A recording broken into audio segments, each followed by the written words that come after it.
Welcome to Jaya's homely kitchen. ഇന്ന് ഞാൻ ഇവിടെ ഉണ്ടാക്കാൻ പോകുന്നത് എളുപ്പം ചെയ്യാൻ പറ്റുന്ന ഒരു ഡെസേർട്ടാണ്.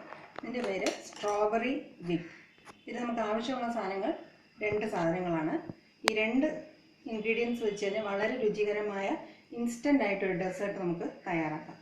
ഇതിന് വേണ്ടത് ഒരു 500 ഗ്രാം വിപ്പിംഗ് ക്രീം. അത് ഞാനിവിടെ ഓൾറെഡി വിപ്പ് ചെയ്ത് വെച്ചിട്ടുണ്ട്. വിപ്പിംഗ് ക്രീം നമുക്ക് എല്ലാ സ്റ്റോറുകളിലും വാങ്ങിക്കാൻ കിട്ടും.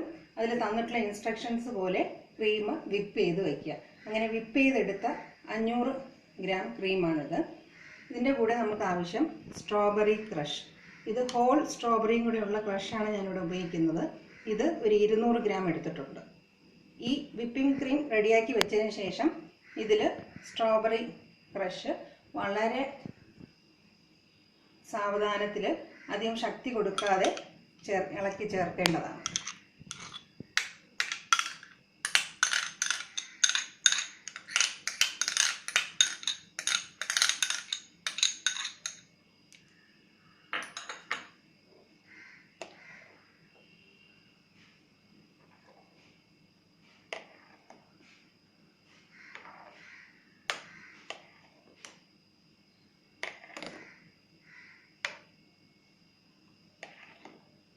കുറച്ചായിട്ട് അതിൻ്റെ നിറം മാറി വരും.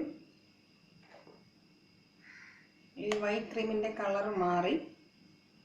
നമുക്ക് ഫുള്ളായിട്ട് ഇത് ഒരേ കളറായിട്ട് എടുക്കാനല്ല, ഇത് ഇടയ്ക്കിടയ്ക്ക് ഒരു കേൾസ് പോലെ ഈ കളറിൻ്റെ ഇടയിൽ കിട്ടാൻ വേണ്ടിയിട്ടാണ് ഇങ്ങനെ മിക്സ് ചെയ്യുന്നത്.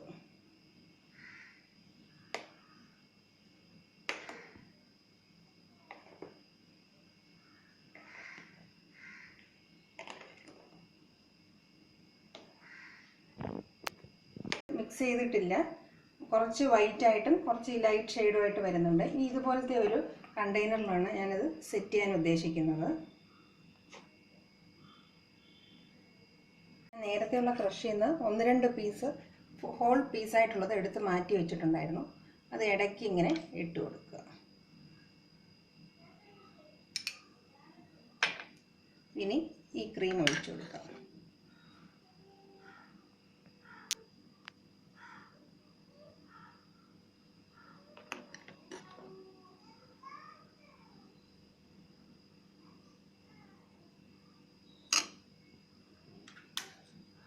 ഇനി മുകളിലും കുറച്ച് ക്രീം വെച്ച് അലങ്കരിക്കാം.